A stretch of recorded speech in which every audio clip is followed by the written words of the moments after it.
വിശാഖപട്ടണത്ത് നിന്ന് കണ്ടെത്തിയ 13-കാരിയെ നടപടിക്രമങ്ങൾ പൂർത്തിയാക്കി കേരളത്തിൽ എത്തിക്കും. വിശാഖപട്ടണം റെയിൽവേ സ്റ്റേഷനിൽ താമ്പരം സാന്ദ്രാഗാച്ചി അന്ത്യോദയ എക്സ്പ്രസിൽ നിന്നുമാണ് കുട്ടിയെ ഇന്നലെ രാത്രി 10 മണിയോടെ കണ്ടെത്തിയത്. കഴക്കൂട്ടം എസ്ഐയുടെ നേതൃത്വത്തിലുള്ള സംഘം വിശാഖപട്ടണത്തേക്ക് പുറപ്പെട്ടിട്ടുണ്ട്. കൊച്ചുവേളി കോർബ എക്സ്പ്രസിലാണ് ഉദ്യോഗസ്ഥരുടെ യാത്ര. വനിതാ പോലീസ് ഉൾപ്പെടെയുള്ള 4-അംഗ സംഘമാണ് പോയിട്ടുള്ളത്. ഇതിനിടെ കുട്ടിയുമായി മാതാപിതാക്കൾ വീഡിയോ കോൾ വഴി സംസാരിച്ചു. കുട്ടിയെ നാട്ടിലെത്തിയാൽ ഉടനെ അസമിലേക്ക് മടങ്ങുമെന്നും മാതാപിതാക്കൾ അറിയിച്ചു.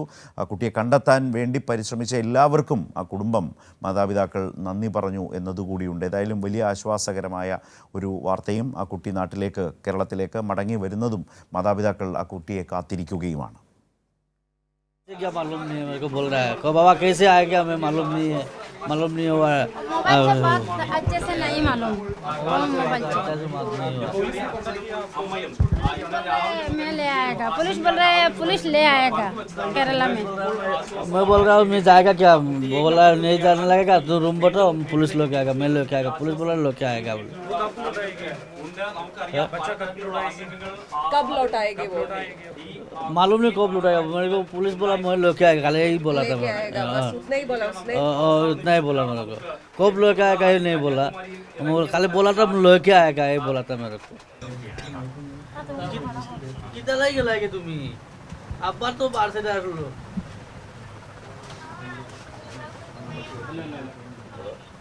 तो तुला बाहर से डाल अम्मा तो मारसो आम्ही गेलो तुम्ही तो अब्बार बाहर से डाल तुम्ही गेला।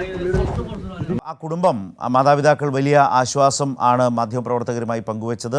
വലിയ സന്തോഷമാണ് പങ്കുവച്ചത്. ഞാനിപ്പോൾ സോഷ്യൽ മീഡിയയിൽ കാണുകയാണ്. ഇപ്പോൾ നമ്മൾ അർജുനെ കാണാതായ ഒരു ഘട്ടത്തിൽ കർണാടകയിൽ കേരളത്തിൽ നിന്നുള്ള പോലീസും മാധ്യമപ്രവർത്തകരും എല്ലാം എത്തിച്ചേർന്നപ്പോൾ കാണാതായത് ആരെയാണ്, VIP ആണോ എന്ന് ചോദിക്കുന്ന ഒരു ചോദ്യമുണ്ടായിരുന്നു.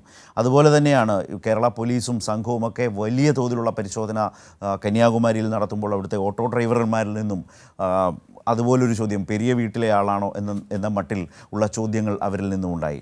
നമ്മളെ സംബന്ധിച്ച്, കേരളത്തെ സംബന്ധിച്ച് അത്തരം വേർതിരിവുകളൊന്നുമില്ല.